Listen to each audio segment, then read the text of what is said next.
Hey guys, so I've gotten a lot of questions on how I have enabled my engine boost to be displayed on my driver information center.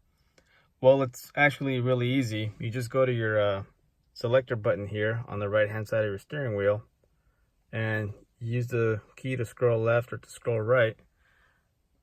If I push left here, it's going to highlight the window on the left, which I can then go up and down on that same key, and then I have my different options that's going to display here, and it's just right there.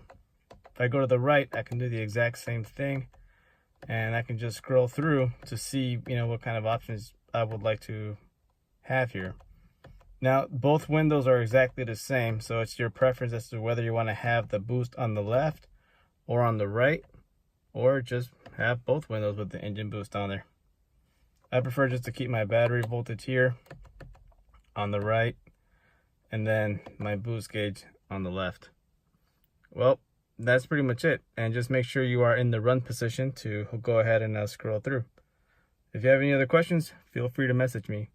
Thanks, guys.